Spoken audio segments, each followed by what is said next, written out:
بسم اللہ والسلام علی رسول اللہ نحمدہ ونصلی علی رسولہ الکریم اما بعد اعوذ باللہ من الشیطان الرجیم بسم اللہ الرحمن الرحیم۔ آج ہم دینیات کا جو ہمارا سلسلہ انشاءاللہ ہم نے شروع کیا تھا اسلام کے کچھ بنیادی کنسیپٹس کے اوپر، اس سلسلے کا ہمارا دوسرا لیکچر ہے۔ پچھلے لیکچر کے بارے میں تھوڑا سا مختصراً بتا دوں کہ وہ اسلام کے وجہ تسمیہ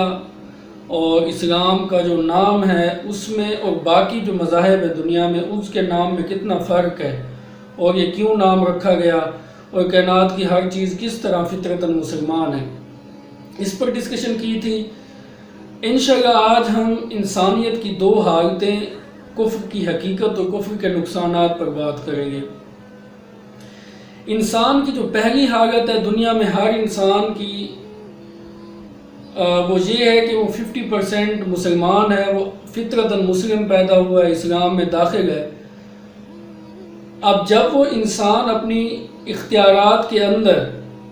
جو اسے اللہ تعالیٰ نے اختیارات دیے وہ اپنی مرضی سے اللہ کو اپنے حوالے کرتا ہے تو وہ پورا مسلمان ہو جاتا ہے، وہ مسلم کہلاتا ہے، وہ اللہ کی اطاعت میں داخل ہو گیا۔ لیکن اس کے مقابلے میں ایک دوسرا انسان ہے جسے ہم کافر کہتے ہیں، انکار کرنے والا۔ وہ ایسا انسان ہے جو اپنے دائرہ اختیار میں جو اللہ نے اسے اختیار دیا ہے اس میں وہ اسلام کی اطاعت میں داخل نہیں ہے، تقدیر کے معاملات میں وہ پابند ہے، اس کا جسم وغیرہ بھی پابند ہے۔ ایسے انسان کو ہم کافر کہتے ہیں کہ جو اللہ کے دیے ہوئے اختیار کو اللہ کے آگے سرنڈر نہ کرے، اس کے احکامات کی پابندی نہ کرے، ایسے شخص کو ہم کافر کہتے ہیں، کیونکہ اس نے انکار کیا اللہ کی دی ہوئی رضا سے، اللہ کی دی ہوئی جو اسے اختیارات ہیں اس سے اللہ کی اطاعت میں آنے سے انکار کیا، اس لیے وہ کافر کہلایا۔ لیکن کفر کا ایک مطلب چھپانے کے بھی ہوتے ہیں، پردہ کرنا۔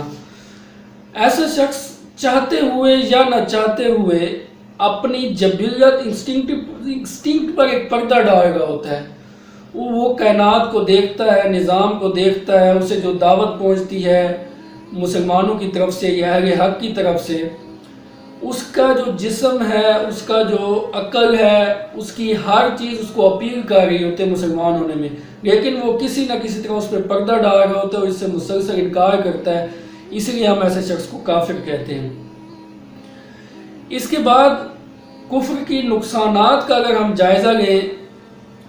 تو سب سے پہلی چیز جو ہے کہ کفر ایک ظلم ہے، یا کفر ایک جہالت ہے، کفر بغاوت ہے۔ کس طرح؟ کفر جہالت اسی لیے ہے کہ اس روئے زمین پر وہ انسان جو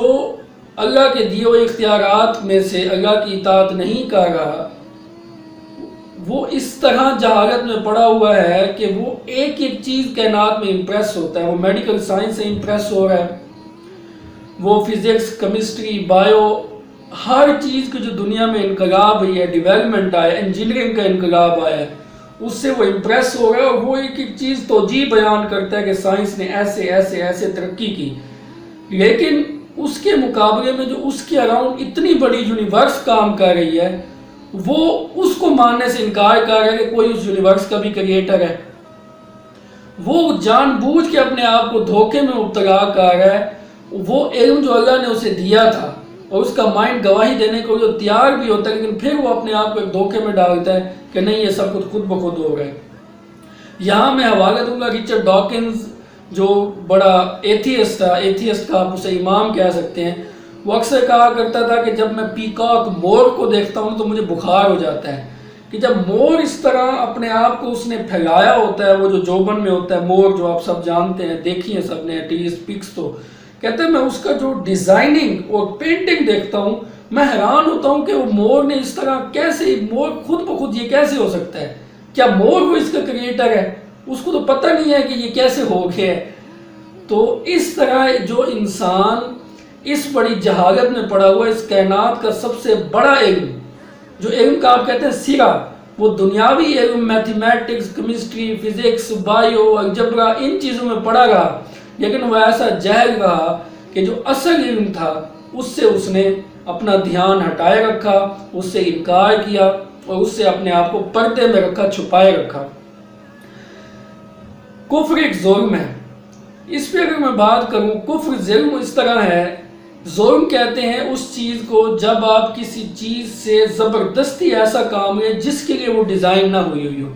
مثال کے طور پر آپ ایک مرسڈیز لے آئیں جو میں کہتا ہوں بہت ملینز آف روپیز کی ہو،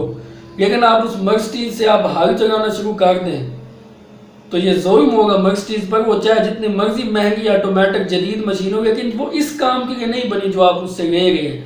تو انسان جو ہے اس کی باڈی، اس کا مائنڈ اللہ کی اطاعت کے لیے ہی ڈیزائن ہوا ہے۔ جب آپ زبردستی اسے اللہ کی نافرمانی میں صرف کریں گے اور خود اللہ کے دیے ہوئے عقل سے ایسے دلائل گھڑیں گے جس سے آپ کسی نہ کسی طرح خدا کا انکار کر سکیں، تو بیسیکلی آپ اپنے جسم پر، اپنے اوپر ظلم کر رہے ہیں، کیونکہ آپ اپنے انسٹنکٹ سے، اپنے عقل سے، اپنے جسم سے اس کی جو تخلیق ہے اس کے خلاف کام لے رہے ہیں، تو اس لیے کفر ظلم ہے۔ اچھا، یہ جو اطاعت کا جو انسان کے اندر انسٹنکٹ کے اندر نا موجود ہے، اطاعت ہر انسان دنیا میں کسی نہ کسی کی اطاعت کر ہے۔ ہم باس کی اطاعت کرتے ہیں، حکومت کی اطاعت کرتے ہیں، ماں باپ کی اطاعت کرتے ہیں، اسی طرح یعنی اللہ نے بائی ڈیفالٹ ہمارے اندر اطاعت کی چیز رکھی ہے، اسی لیے ہم اطاعت کر رہے تھے دنیا کی ہماری اکثریت جو ہے۔ تو اسی لیے کفر ایک ظلم ہے، کیونکہ آپ اپنے جسم سے وہ کام لے گے جس کے لیے وہ ڈیزائن نہیں ہوا اور یہ آپ زبردستی لے گئے۔